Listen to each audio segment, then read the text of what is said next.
Oke, shalom, selamat malam. Shalom. Oke, sudah siap. Oke, perkenalkan terlebih dahulu. Nama saya Tri Sulisto ya, tadi sudah disebut.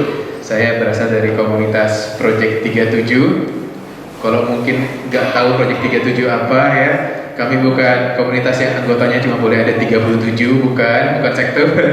Kami bukan komunitas yang umurnya harus 37, bukan, karena saya juga belum 37. Tetapi kami adalah komunitas dewasa muda yang terinspirasi oleh kisah hidup Yusuf anak Yakub yang dimulai kisahnya dari Kejadian 37 gitu ya. Jadi gitu. Bukannya karena kami bukan orang yang percaya cuma 37 orang yang bisa masuk surga, bukan ya. Gitu. Tetapi kami percaya bahwa melalui inspirasi Yusuf, kami punya 3 pilar di komunitas kami: profesional, dalam pekerjaan, apapun itu juga, relasi, dan juga spiritual. Jadi, kenapa namanya Project 37? Karena kami semua work in progress. Jadi kami semua masih jadi satu project. Nah, kira-kira begitu background dari Project 37. Saya sebetulnya baru kembali ke Indonesia tahun lalu. Sebelumnya saya hidup 20 tahun di satu kota namanya Perth di Australia. Kalau ada yang pernah ke sana, di situ saya dari lulus SD saya tinggal di sana. Jadi lalu saya tinggal 20 tahun lamanya di sana, dan saya sudah melayani di sana dari sebuah persekutuan doa ketika saya masuk kuliah di situ. Tertangkap oleh Tuhan ya. Bahasanya kan begitu ya, tertangkap. Padahal sih memang Tuhan sudah menanti kita semua untuk kembali ya. Tapi sebelumnya saya nggak pernah ke gereja. Jadi jangankan percaya firman Tuhan gitu ya, saya ke gereja jarang. Kayak saya ingat banget dulu ketika saya masih muda, sekarang juga masih muda sih ya, tapi lebih muda lagi. Waktu itu saya tuh nggak pernah ke gereja, jarang banget ke gereja, cuma ya mungkin setahun 2 kali. Itu pun kalau lagi ujian, karena saya merasa saya butuh bantuan Tuhan. Kalau nggak lulus gitu ya, baru saya ke gereja, baru saya Tuhan tolong saya gitu ya. Sebelumnya memang enggak. Jadi kalau misalnya saya baca firman Tuhan pun sulit bagi saya untuk wah ini menguatkan saya gitu, mana pernah dulu gitu ya. Lalu akhirnya ketika saya masuk persekutuan doa, pastinya mengikuti retret hidup dalam roh dan juga retret-retret lainnya. Di situ saya mulai belajar bahwa firman Tuhan ini adalah sesuatu yang hidup. Bahkan yang dulunya pertama-tama saya juga cuma baca aja, tapi lama-lama saya menjadi orang-orang yang mengalami firman Tuhan di dalam hidup saya. Dan itu makanya ketika saya baca temanya hari ini, firman mengubah hidupku, memang sebetulnya kalau tanpa firman Tuhan saya tidak akan ada di sini gitu loh. Bahkan mungkin saya sudah di luar sana, nggak tahu ngapain, saya juga nggak tahu. Hidup tanpa firman Tuhan itu saya nggak bisa membayangkannya, karena hidup saya itu terlalu banyak ups and downs-nya. Cuma saya yakin kita semua di sini mengalami itu ya kan. Saya juga mungkin bisa dibilang yang paling junior justru di sini ya. Saya seharusnya banyak belajar dari Bapak Ibu sekalian gitu. Tapi saya percaya sampai kapanpun itu, bahkan firman Tuhan berkata semua ada waktunya, semua ada musimnya. Saya yakin musim kehidupan kita juga berubah-ubah, berbeda-beda sampai kapanpun itu. Sehingga saya percaya walaupun apapun kondisi kita sekarang, kita semua pasti mempunyai satu hal yang sama semua, yaitu hidup itu kita pasti pernah ada sukanya, pernah ada dukanya. Amin. Jadi kita sama-sama bisa saling belajar. Saya juga yakin kok sebenarnya saya harusnya lebih banyak belajar dari Bapak Ibu, tetapi saya punya satu keyakinan gitu ya. Ada satu hal, kalau misalnya saya share kenapa saya akhirnya berpulang ke Indonesia, itu karena keluarga saya semuanya sebenarnya di sini. Jadi saya stuck sendirian di sana waktu itu. Ketika terjadi suatu hal yang kita semua alami satu dunia bernama COVID-19, saya itu di Perth adalah salah satu kota yang paling terisolasi di dunia. Bahkan lockdown kami adalah kota yang paling ketat. Jadi gak ada yang boleh keluar, gak ada yang boleh masuk. Sehingga pada saat itu saya stuck sendirian. Sebenarnya Maret 2020 saya sudah planning untuk pulang ke Indonesia. Tetapi Maret 2020 tiba-tiba lockdown. Jadi saya nggak boleh keluar dari Australia. Dan pada saat itu saya berpikir, wah rencana saya gagal nih gitu ya. Kenapa saya mau berpulang ke sini? Karena mama saya sudah cukup berumur, sehingga saya merasa kalau saya tidak pulang sekarang, saya akan kehilangan waktu sama keluarga saya. Karena papa saya kebetulan sudah meninggal sekitar 14 tahun yang lalu. Jadi saya nggak mau kehilangan waktu dengan keluarga saya. Makanya saya tinggalkan semua yang di sana, saya akhirnya berpulang ke Indonesia. Namun banyak hal yang membuat saya merasa sepertinya Tuhan itu tidak menjawab doa-doa saya. Sepertinya Tuhan tinggal diam. Keluarga kami mengalami banyak masalah, mungkin sekitar 10-12 tahun yang lalu. Tadinya keluarga kami ekonominya baik-baik saja, bahkan mungkin bisa dibilang cukup baik. Namun seiring berjalannya waktu, semakin turun, dan semakin turun. Sehingga pada awal tahun lalu, dan juga bahkan sampai awal tahun ini, kami mengalami masalah ekonomi yang sangat berat. Bahkan pada saat itu, ada waktunya di mana kami mempertanyakan, besok ini kita bayar utang-utang ini semua pakai apa ya? Bahkan kami juga bingung, ada momennya di mana aduh, makan apa ya besok gitu ya, karena semua sudah menekan, begitu tertekan. Jadi kita sudah mengalami hidup yang di atas, hidup yang di bawah, dan ternyata itu membuat saya terus menerus mengingat firman Tuhan. Karena tanpa firman Tuhan, mungkin kebenaran yang saya lihat, reality yang saya lihat itu tidak sesuai dengan yang seharusnya apa yang menjadi iman saya. Makanya firman Tuhan benar-benar mengubah hidup saya. Ada 3 hal yang mengubah hidup saya ketika saya, ini cukup kecil ya, tapi saya nggak apa-apa, saya bacain aja. Yaitu mindset saya, action saya, bagaimana saya take action, dan juga iman saya. Dan saya yakin kita semua sebenarnya pasti diubahkan oleh Tuhan melalui 3 hal ini. Dan yang pastinya banyak lagi. Tapi saya ambil 3 hal ini untuk hari ini. Ini saya bacakan saja ya, takutnya. Kau untuk baca nggak ya? Baca ya.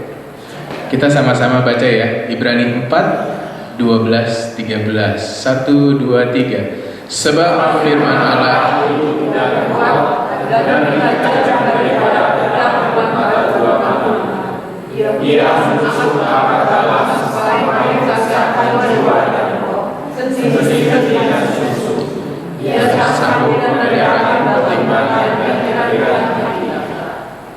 dan tidak ada suatu makhluk pun yang tersembunyi di hadapannya, sebab segala sesuatu terangnya dan terbuka di depan-Nya, yang padanya kita harus memberikan pertanggungjawaban.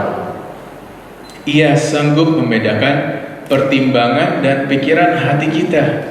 Karena hidup kita ini semuanya tempe, betul ya? Karena gak ada yang tahu, semuanya tempe. Nah, kita percaya bahwa kehidupan kita ini mempunyai banyak lika-liku, dan kita pasti tahu bahwa untuk menghadapi kehidupan kita butuh yang namanya firman Tuhan sebenarnya. Kenapa saya bilang begitu? Karena hidup ini terlalu unpredictable, betul ya? Kita nggak akan tahu hari esok. Makanya kita pun tidak akan tahu bahwa tahun 2020 kemarin ada suatu pandemi yang begitu besar. Ya, bahkan sampai sekarang pun masih berasa sebenarnya impactnya, efeknya gitu ya. Jadi kita bisa tahu sekarang bahwa dengan firman Tuhan ada sesuatu yang bisa membedakan pertimbangan dan pikiran hati kita. Ketika pandemi itu terjadi, saya mengalami ketakutan yang luar biasa. Karena kalau Bapak Ibu ingat, patient zero-nya COVID itu di Indonesia pada saat itu ya, yang ketahuan itu tuh ada di Sunter. Mama saya tinggalnya di Sunter. Jadi pada saat itu saya dengar, saya takut karena dulu kan belum ada tuh yang namanya vaksin ya, belum ada tuh yang namanya subarasi apalah itu kan, ya segala obat cacing apalah gitu kan, gak ada yang tahu gitu ya. Dan pada saat itu saya takut dan saya berdoa sama Tuhan, ini gimana ya? Kalau misalnya kenapa-napa, dan mama saya akhirnya kena COVID yang paling pertama pada saat itu. Jadi mungkin sekitar beberapa minggu setelah yang original itu, akhirnya mama saya kena bersama koko saya dan cici saya di rumah. Dan saya takut sekali pada saat itu, karena mama saya itu komorbidnya dari ujung ke ujung ada semua gitu ya. Benar-benar ada lah, diabetes ada, kolesterol ada, darah tinggi semua ada, semua lengkap gitu ya. Jadi pada saat itu saya takut sekali, dan Saya merasakan untuk pertama kalinya mungkin dalam hidup saya nggak bisa ngapa-ngapain. Karena saya mau terbang pun nggak bisa, nggak boleh pada saat itu. Sehingga saya cuma bisa berpegang sama firman Tuhan. Saya harus percaya bahwa Tuhan akan memelihara keluarga saya. Dan itu sulit sekali pada saat itu sejujurnya, karena saya tidak bisa melihat kemana-mana. Tetapi firman Tuhan mengajarkan kita satu mindset yang berbeda. Nah, Yeremia 29, kita semua pasti tahu ayat-ayat emas di Yeremia 29 ya. Semua orang tuh tahu bahwa Yeremia 29 ayat 11 tuh yang paling inilah, rancanganku bukan rancanganmu, ya kan, rancangan damai sejahtera aku sediakan bagimu. Kalau orang-orang lagi hopeless biasanya dikirimin itu tuh sama teman-teman kita ya kan. Tetapi ada satu hal yang cukup baik untuk kita pelajari dari Yeremia 29. Dibilang gini, beginilah firman Tuhan semesta alam Allah Israel kepada semua orang buangan yang diangkut ke dalam pembuangan dari Yerusalem ke Babel. Jadi Nabi Yeremia ini sebenarnya sedang menjelaskan bahwa hei kalian semua, akan ada waktunya kalian tuh akan diasingkan, kalian akan terbuang ke Babel. Jadi ini adalah orang-orang pilihan Tuhan, orang-orang seperti kita mungkin ya, orang-orang pilihan Tuhan yang datang ke PD setiap minggu, yang berdoa setiap malam, yang kalau seperti mama saya, setiap jam 3 dia koronka, pagi rosario, malam rosario, ya, segala novena, Antonius Padua, ini itu semua dikerjain gitu sama mama saya. Tetapi, ya orang-orang ini yang dibilang oleh Yeremia, hei, akan ada waktunya engkau akan ada dalam pembuangan. Di sini dibilang begini, yang menarik. Dirikanlah rumah untuk kamu diami, buatlah kebun untuk kamu nikmati hasilnya. Ambillah istri untuk memperanakan anak laki-laki dan perempuan, ambilkanlah istri bagi anakmu laki-laki dan carikanlah suami bagi anakmu perempuan, supaya mereka melahirkan anak laki-laki dan perempuan, agar di sana kamu bertambah banyak dan jangan berkurang.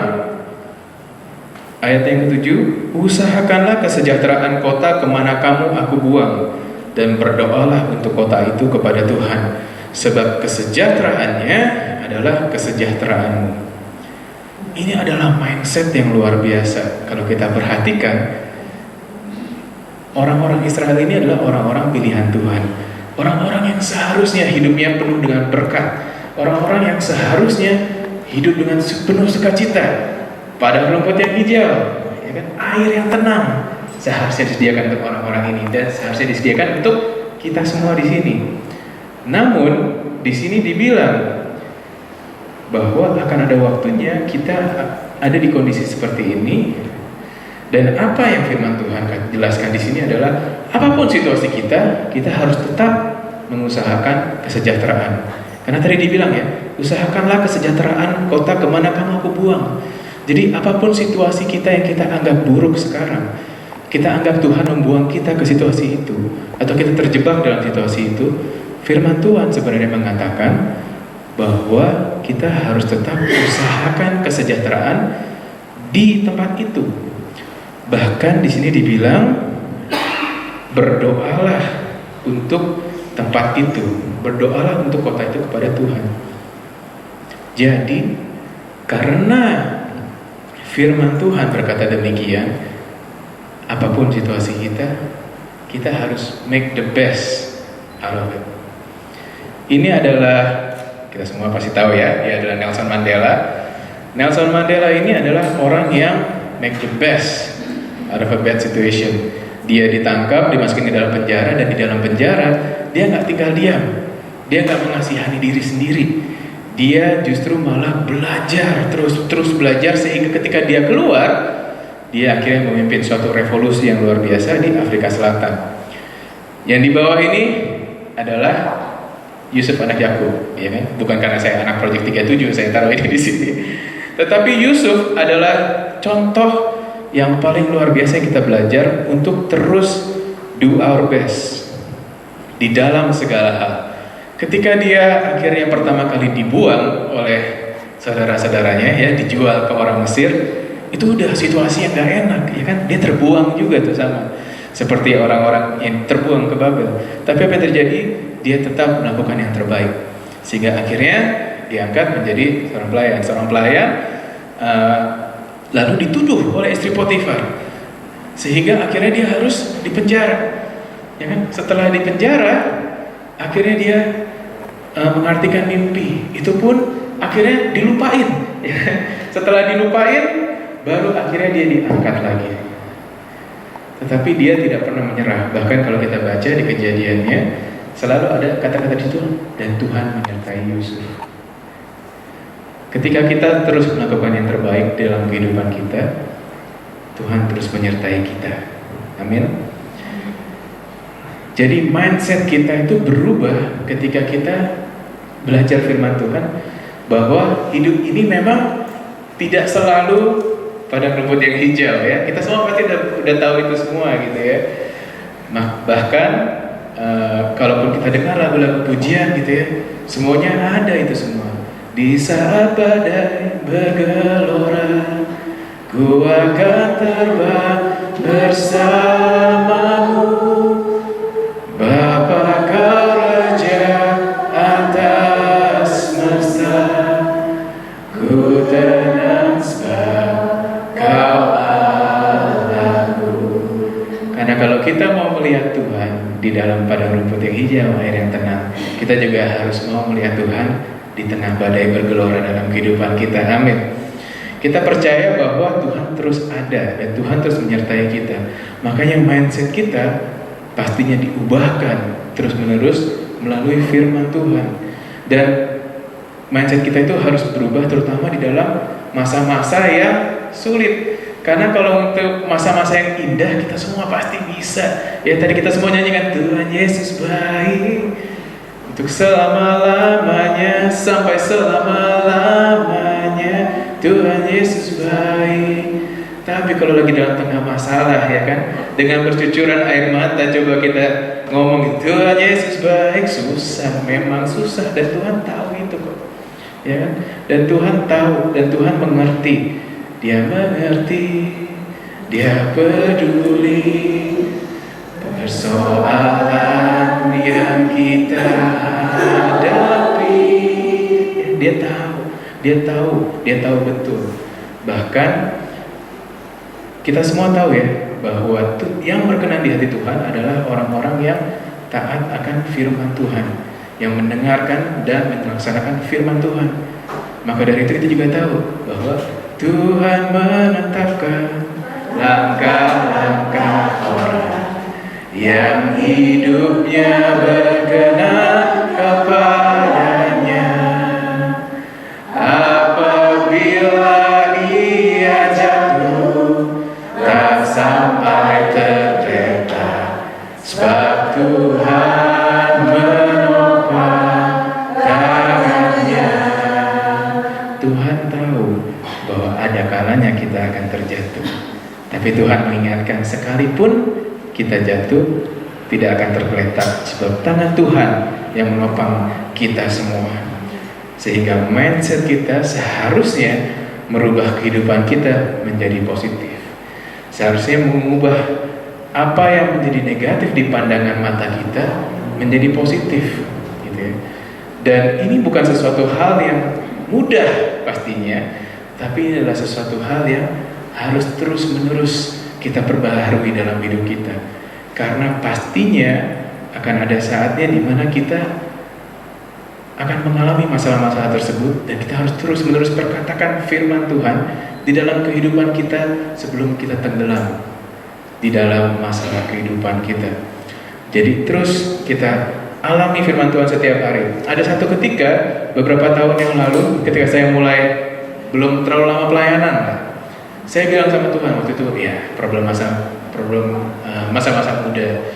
Waktu itu lagi menghadapi sebuah cicilan karena problem ekonomi keluarga kami. Ketika saya lulus kuliah, saya harus langsung memulai bantu membayar cicilan rumah kami. Waduh, saya juga bingung banget ya kan, kerjaan masih susah.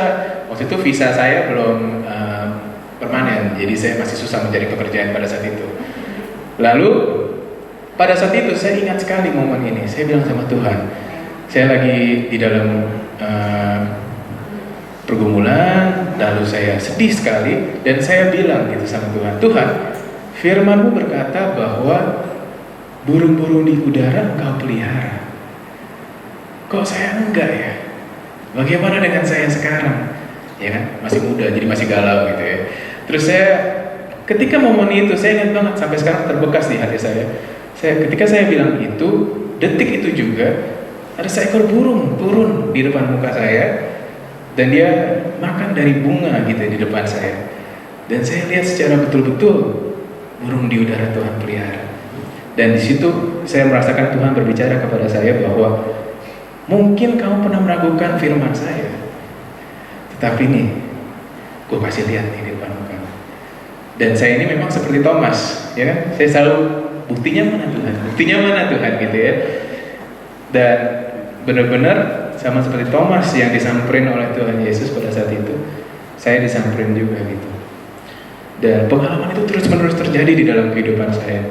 Saya ingat ketika kembali lagi ke zaman COVID ya, Father Cantala Mesa, kalau Bapak Ibu tahu dia adalah Father yang advisor of Francis ya, dan dia juga adalah Father kita semua sebagai umat karismatik.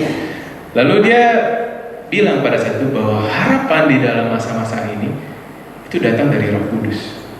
Wih, keren banget ya dia bisa ngomong begitu gitu. Saya mikir ya lu di Vatikan ya kan semuanya kudus di situ.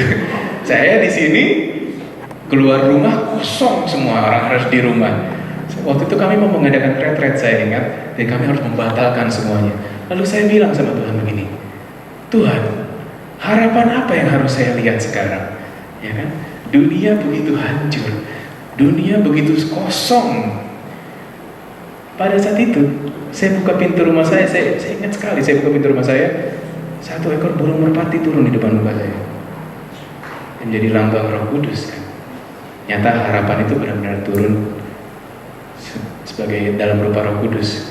Dan sejak itu saya oke nggak berani lagi Tuhan. Ya kan?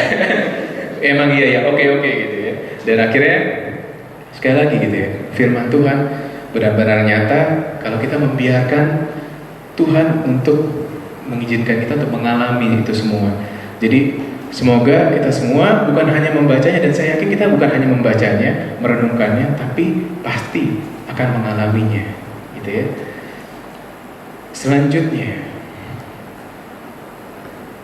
bagaimana cara kita take action?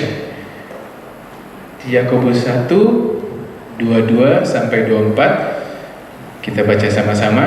Tetapi hendaklah kamu menjadi pelaku firman,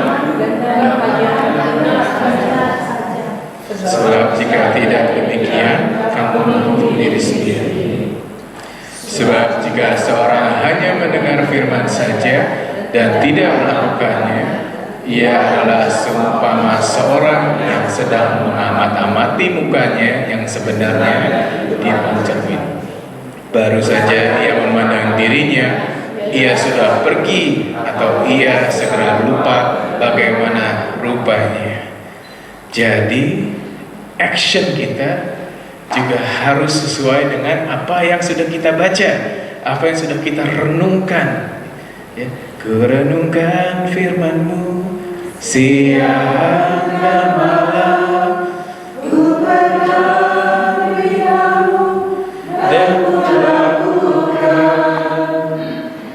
Engkau tahu ya Tuhan, tujuan hidupku hanyalah untuk menyenangkan hati-Mu.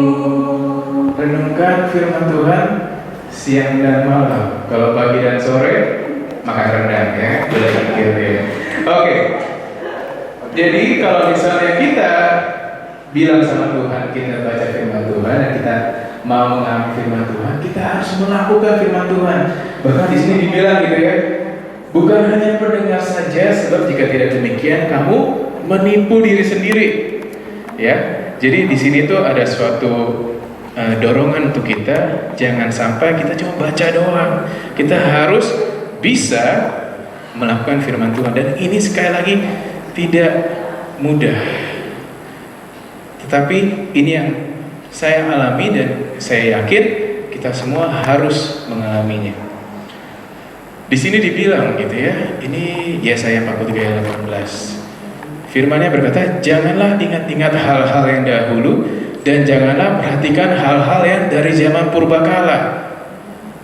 Kemenangan yang kita alami dan dulunya kita gimana, kegagalan dan keterpurukan kita itu adalah hal-hal yang zaman purbakala. Janganlah ingat-ingat hal yang dahulu. Dan ini sangat sulit, ini buat saya ya, untuk terus-menerus tidak melihat ke belakang. Itu sulit buat saya, karena pastinya banyak hal yang terjadi di dalam kehidupan kita ya, baik itu baik dan buruk, itu suka dan duka. Masalahnya kalau kita terus-menerus melihat kemenangan yang kita pernah alami, kita akan sama seperti orang-orang Israel ya, yang dulu ketika mau masuk tanah perjanjian aja di padang gurun, apa mereka bilang? Ingat gak dulu kita di Mesir makannya ini itu, iya kan? Padahal sudah dijanjikan apa gitu ya. Padahal iya mereka harus lewatin padang gurun terlebih dahulu, tapi mereka yang ingat itu aja gitu yang mereka ingat. Ya, sama seperti yang orang-orang yang Yeremia, makanya Yeremia dan juga Yesaya juga memperingati orang-orang Israel ketika mereka nanti akan mengalami exile di Babel, bahwa jangan sampai kamu ingat-ingat hal yang dahulu dan hal-hal yang dari zaman purbakala. Suatu ketika, mungkin beberapa bulan yang lalu, saudara saya pernah bilang begini sama saya, ingat gak dulu kita tinggal di mana? Ingat gak dulu kita kalau mau jalan-jalan kemana gimana? Ingat gak dulu kita begini gimana? Coba lihat kehidupan kita sekarang. Coba lihat sekarang kesulitan kita. Terus saya bilang sama dia, mau sampai kapan? Ya kan? Pada kenyataannya, kalau kita terus melihat ke belakang, kita tidak bisa memandang wajah Tuhan. Kita tidak bisa memandang rencana-rencana Tuhan yang Tuhan sediakan buat kita. Maka dari itu, action kita itu harus dilihat bagaimana ke depannya. Di sini dibilang di 43 ayat 19, ayat selanjutnya yang tadi, lihat, aku hendak membuat sesuatu yang baru, yang sekarang sudah tumbuh, belumkah kamu mengetahuinya? Ya, aku hendak membuat jalan di padang gurun dan sungai-sungai di padang belantara. Jadi, kita kalau mau take action, itu udah gak lagi lihat terus ke belakang, tapi kita lihat ke depannya. Karena Tuhan sudah menyediakan begitu banyak hal yang baru di dalam kehidupan kita. Di sini bahkan dibilang yang padang gurun dan sungai, jalan di padang gurun dan sungai-sungai di padang belantara. Kalau kita lihat di gambar ini gitu ya, kalau ada sungai di tengah padang belantara, kalau ada jalan di tengah padang gurun, Tuhan mau berkata kepada kita semua, walaupun sepertinya kita saat ini sedang berjalan di tengah padang gurun, di situ ada jalan yang Tuhan sudah sediakan buat kita kok. Kalau misalnya kita merasa pada saat ini ada di tengah padang belantara, bukan di padang rumput yang hijau, di sini Tuhan bilang ada sungai di padang belantara untuk kita semua. Mengetahui hal ini membuat kita sadar bahwa kita harus terus melangkah maju. Bahkan itu ada firman juga di Mazmur, yang berjalan, yang menabur sampai mencucurkan air mata, pasti akan menuai dengan sorak-sorai. Yang berjalan menangis sambil menabur benih, pasti akan pulang membawa berkas-berkasnya. Dan disitulah bagaimana kita bisa lihat bahwa Tuhan sungguh mengasihi kita, bukan hanya di waktu-waktu yang penuh dengan sukacita, tapi bahkan di saat kita penuh dengan tangisan, di situ Tuhan tetap ada di dalam tengah-tengah itu semua. Bahkan dia bilang kan, setiap air mata yang keluar dari mata kita, dia tampung di dalam kirbatnya. Begitu luar biasanya Tuhan mengasihi setiap daripada kita, sehingga di dalam apapun situasi kita, dia terus-menerus bilang di dalam firman-Nya, pokoknya apapun juga deh, maupun kita lagi lari jauh-jauh dari Tuhan, kemanakah aku dapat pergi? Jauhi kamu Tuhan. Mau kita ke ujung langit mana, mau kita jauh-jauh kemana, Tuhan terus mengingatkan kita bahwa kita terus ada di dalam hati Tuhan, dan Tuhan terus mengejar-ngejar kita. Maka dari itu, action kita juga harus berubah karena firman Tuhan. Dan ini yang paling penting dan pasti sering kita dengar gitu ya. Iman timbul dari pendengaran, dan pendengaran oleh firman Kristus. Di Roma 10 ayat 17. Firman-Mu pelita bagi kakiku, terang bagi jalanku. Tadi tim hujan udah nyanyi itu terus. Ya kan? Saya suka sekali dengan gambar ini karena ini adalah gambar yang sangat menggambarkan kehidupan kita. Karena seringkali kita merasa kita berjalan di dalam sebuah kegelapan, karena kita tidak tahu kita harus melangkah kemana. Bahkan di dalam, bukan hanya di dalam pergumulan gitu ya, apapun itu kita pasti tidak akan pernah tahu. Ya, tadi saya udah bilang hidup gak ada yang tahu ya. Tetapi firman Tuhan itu pelita. Nah, pelita ini bukan sebagai spotlight ya. Kalau spotlight itu lampu sorot kita bisa lihat tuh dari ujung ke ujung gitu ya.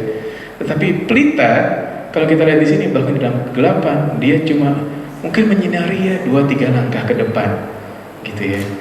Ternyata kalau kita mau ikutin firman Tuhan itu yang menyinari 1-2 langkah ke depan kita. Makanya kan Tuhan bilang jangan khawatir akan juga kesusahan sehari, biarlah untuk sehari saja. Jadi kalau kita memang orang-orang yang memegang firman Tuhan, fokus kita sebenarnya adalah fokus hari ini, ya kan? Hari ini hari yang telah dijadikan Tuhan, gitu ya. Dan itu adalah suatu hal yang menarik. Memang betul kita harus mempunyai visi, kita harus mempunyai misi. Tetapi kalau kita terus-menerus mencoba meraih yang di ujung sana, tapi kita tidak melihat 1-2 langkah ke depan kita, itu disitulah dimana kekhawatiran dan ketakutan mulai merenggut kita. Karena yang kita mau capai itu begitu jauh, sedangkan kondisi begitu gelap, kemana kita harus melangkah? Akhirnya kita bingung, ya kan? Akhirnya kita stay di tempat yang sama terus-menerus. Tapi firman Tuhan mengajarkan kita bahwa kalau pelita itu fokusnya di 1-2 langkah ke depan. Ketika kita bingung, jangan sampai kita tidak mengambil langkah, tetapi biarlah kita fokus di 1-2 langkah ke depan kita. Dan itulah kehebatan firman Tuhan yang luar biasa gitu. Bahkan di dalam suatu ayat yang begitu pendek ini, kita bisa lihat bahwa ketika kita benar-benar mengikutinya, ternyata hidup itu memang untuk sehari-hari ini aja gitu loh. Ya, kalau kita mulai memikirkan terlalu jauh, di situ ketakutan mulai merenggut kita semua. Saya juga sama. Saya ini seorang yang, kalau orang-orang zaman sekarang bilangnya overthinker ya, gitu ya. Saya ini juga orang-orang yang, saya juga insomnia sekali saya ini orangnya. Jadi kalau misalnya udah malam-malam itu susah banget tidur gitu. Karena saya terus berpikir, gimana ya kalau begini, gimana ya kalau begitu, gimana ya kalau begini gitu ya. Oh, apa yang akan terjadi kalau misalnya A, B, C, D, F gitu kan. Tetapi ketika saya sudah mulai begitu, saya kembali ke firman Tuhan. Saya terus-menerus mengingat diri saya sendiri bahwa kalau saya berpikir seperti ini terus, toh saya tidak akan tahu hasilnya apa, gitu kan? Toh saya tidak akan tahu apa yang akan terjadi nantinya. Dan inilah salah satu hal yang penting untuk kita ingatkan. Dan untuk kita ingat terus-menerus bahwa Tuhan punya suatu time frame untuk kita semua. Apapun yang terjadi dalam hidup kita, dan tidak ada yang permanen di dalam hidup ini. Ini yang firman Tuhan ajarkan. Pengkhotbah 3 ayat 11, kita semua pasti sering banget dengar ayat ini ya. Ia membuat segala sesuatu indah pada waktunya, bahkan ia memberikan kekekalan dalam hati mereka. Ini ayat yang klasik banget ya, kita semua suka kalau dengar ini ya. Indah pada waktunya, karena kita suka yang indah-indah di dalam firman Tuhan, ya kan? Tetapi bagian keduanya ini yang menarik. Tetapi manusia tidak dapat menyelami pekerjaan yang dilakukan Allah dari awal sampai akhir. Jalanmu tak terselami oleh setiap hati kami, namun satu hal ku percaya, Ada rencana yang indah. Tidak ada dari kita yang bisa menyelami pekerjaan Tuhan. Jadi kalau kita mau yang indah-indahnya, kita juga harus mau mengalami semua musim-musimnya. Baik itu musim kering, baik itu musim gugur, kita juga akan mengalaminya juga. Ketika Yeremia mengirimkan yang tadi dia menyampaikan ayat-ayat yang tadi itu kepada orang-orang Israel, dia bilang, kamu akan mengalami ini, kalau nggak salah 65 tahun atau sekian berapa tahun gitu ya. Jadi orang-orang Israel itu udah dikasih tahu, ada time frame-nya, ya. Keadaanmu ini tidak untuk selamanya, gitu ya. Dan keadaan kita, apapun keadaan kita pada saat ini, Tuhan mengingatkan kita selalu melalui firman Tuhan. Segala sesuatu indah pada waktunya. Kita juga, apapun masalah kita juga ada masanya, ada time frame-nya. Sehingga apapun yang kita alami sekarang pastinya akan selesai dan indah pada waktunya. Amin. Amin. Dan itu pun pastinya akan terjadi untuk kehidupan kita semua. Kalau belum indah berarti belum waktunya, katanya, ya kan. Jadi itu yang harus terus-menerus kita katakan di dalam kehidupan kita, dan kita ingat selalu firman Tuhan. Dan sebagai suatu tambahan, saya tahu di sini kita selalu berbicara tentang firman Tuhan, tapi ada sesuatu kekuatan yang lebih menarik lagi dari firman Tuhan. Tadi kita sudah baca ya Yeremia, sikatnya seperti apa. Tapi setelah Yeremia 29:11, ada yang lebih menarik lagi di kitab Yeremia tersebut. Yeremia 29:12 berkata seperti ini. Kita baca sama-sama, nggak apa-apa ya. 1, 2, 3. Dan apabila kamu berseru dan datang untuk berdoa kepadaku, maka aku akan mendengarkan kamu. Apabila kamu mencari aku, kamu akan menemukan aku. Apabila kamu menanyakan aku dengan segenap hati, aku akan memberi kamu menemukan aku. Demikianlah firman Tuhan. Dan aku akan memulihkan keadaanmu, dan akan mengumpulkan kamu dari antara segala bangsa dan dari segala tempat kemana kamu telah kucerai-beraikan. Demikianlah firman Tuhan. Dan aku akan mengembalikan kamu ke tempat yang dari mana aku telah membuang kamu. Di sini Tuhan mengingatkan kita akan satu hal yang penting, yaitu untuk kita datang kepada Tuhan di dalam doa. Ya. Doa mengubah segala sesuatu, kata lagunya. Tapi di sini ternyata doa juga menjadi bagian dari kehidupan kita di dalam firman Tuhan. Kalau kita mencari Dia, kita akan menemukan Dia. Kalau kita menanyakan Dia dengan segenap hati. Gereja mengajarkan ini. Tadi kan kita belajar bahwa firman Tuhan itu menguatkan iman kita. Kompendium KGK ini Katekismus Gereja Katolik. Ya. Ada satu hal yang menarik tentang iman. Di sini berkata tentang doa, ya. Doa adalah rahmat cuma-cuma, tetapi selalu mengandaikan suatu jawaban tegas dari pihak kita, karena mereka yang berdoa bergulat melawan diri mereka sendiri. Pergulatan doa tidak terpisahkan dari kemajuan dalam hidup rohani. Kita berdoa seperti kita hidup, karena kita hidup seperti kita berdoa. Jadi ternyata kalau kita mau ada kemajuan dalam rohani kita, kalau kita mau ada kemajuan dalam iman kita, kita tetap membutuhkan doa. Karena kita berdoa seperti kita hidup, karena kita hidup seperti kita berdoa. Tadi saya sudah bilang bahwa di dalam kehidupan saya ada momennya di mana saya bertanya, Tuhan, mana Engkau? Saya nggak tahu apakah kita semua pernah mengalami itu semua di sini, ataupun sedang mengalami. Karena sampai sekarang pun ada kok momen di mana saya bertanya, kemana Engkau? Kok ini terjadi lagi? Kok begini terus? Kok tidak ada perubahan? Ternyata ada jawabannya di dalam doa.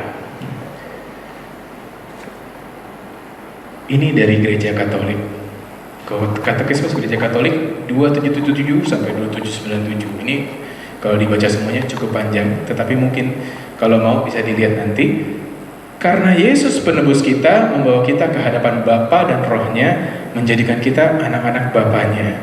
Jadi kita dapat berdoa Bapa kami dengan penuh kepercayaan sebagai anak-anaknya, dengan penuh keyakinan dan kerendahan hati, dengan kepastian dicintai dan didengar.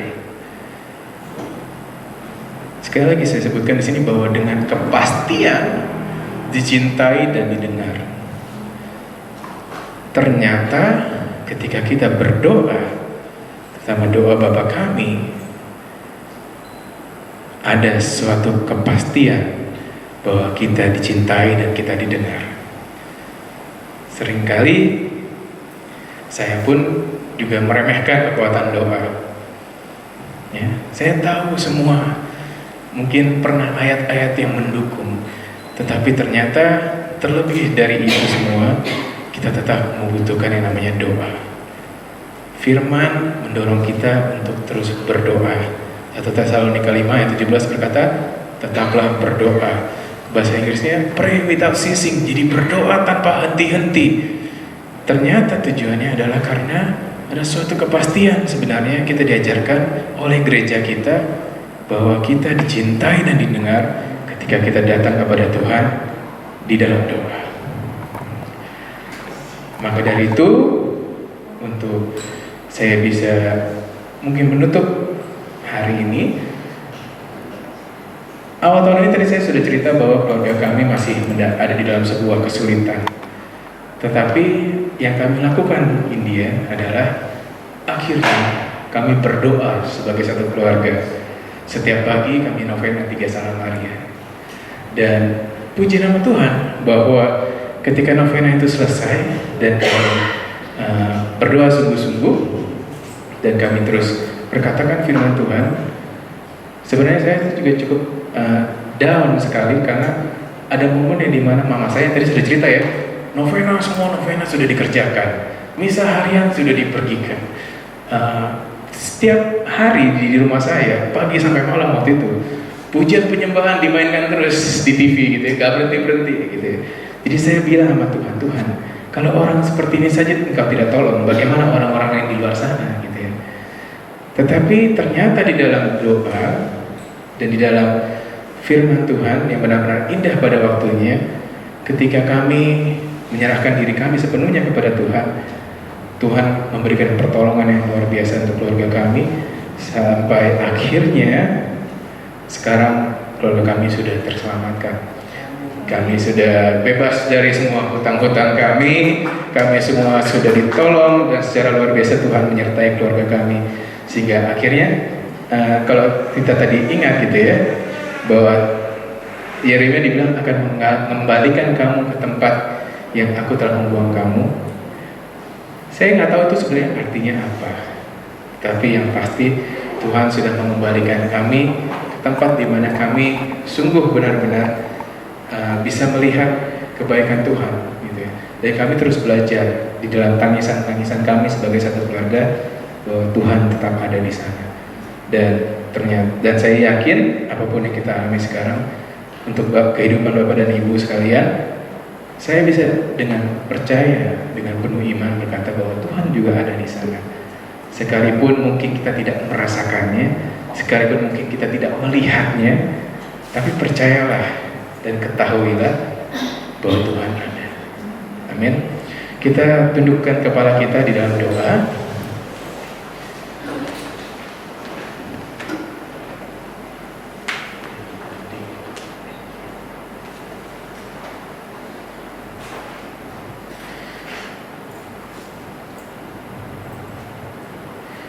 Tuhan, ini setiap daripada kami sungguh rindu Tuhan untuk menghadirkan seluruh keberadaan kami, suka dan duka kami, hati kami Tuhan, kami letakkan di kaki salib-Mu. Tuhan, pada hari ini kami lebih dari 2-3 orang berkumpul. Maka dari itu kami bukan hanya mengira-ngira, kami bukan hanya merasakan, tapi kami tahu betul bahwa Engkau hadir di tengah-tengah kami. Maka dari itu Tuhan, kami bawa seluruh kehidupan kami.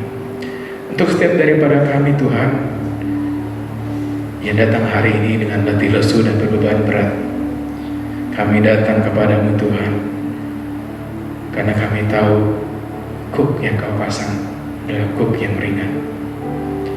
Kami mau Tuhan, serahkan segala kekhawatiran kami kepada Engkau yang memelihara kami.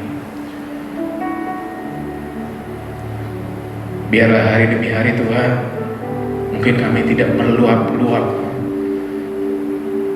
tetapi biarlah kami bisa terus mengecap dan melihat kebaikan-Mu Tuhan di dalam hidup kami.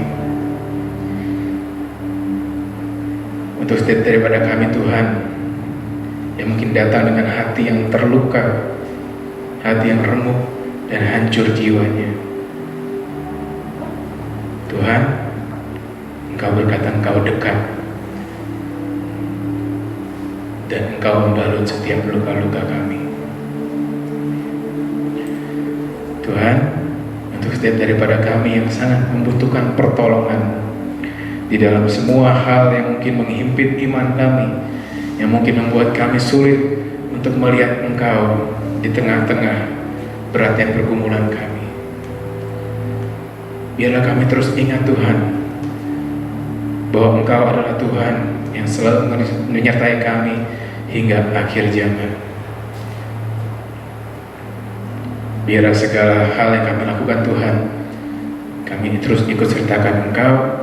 Bahkan sekalipun kami harus berjalan, sekalipun kami harus menabur sambil mencucurkan air mata Tuhan, biarlah kami terus dengan penuh keyakinan dan iman, percaya bahwa akan ada tiba waktunya kami akan menuai dengan penuh sorak-sorai firman-Mu Tuhan yang mengubah hidup kami. Jalan-Mu tak terselami oleh setiap hati kami, namun satu hal ku percaya, ada rencana yang indah, tiada terduga kasih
menjalani hidup ini sendirian, dan kami serahkan semua-muanya Tuhan, karena Engkau turut bekerja di dalam segala hal untuk mendatangkan kebaikan di dalam hidup kami yang mengasihi Engkau dan terpanggil sesuai dengan rencana-Mu. Kami sempurnakan Tuhan doa ini dengan doa yang memberikan kami suatu kepastian bahwa kami dicintai dan didengar. Kami juga berdoa untuk wujud-wujud doa yang telah dituliskan oleh setiap daripada kami. Kami percaya Tuhan bahwa waktu-Mu adalah waktu yang terbaik, rancangan-Mu Tuhan melebihi setiap pemikiran kami, dan kami serahkan ini semua Tuhan dan juga doa-doa di dalam lubuk hati kami. Kami sempurnakan dengan doa yang Engkau ajarkan sendiri. Bapa kami yang ada di surga, dimuliakanlah namamu, datanglah kerajaan-Mu, jadilah kehendak-Mu di atas bumi seperti di dalam surga. Berilah kami rezeki pada hari ini, dan ampunilah kesalahan kami, seperti kami mengampuni yang bersalah kepada kami, dan janganlah masukkan kami ke dalam pencobaan, tetapi bebaskanlah kami dari yang jahat. Amin. Kemuliaan kepada Bapa dan Putra dan Roh Kudus, seperti pada permulaan, sekarang, selalu, sepanjang segala abad. Amin. Dan Bapa dan Putra dan Roh Kudus.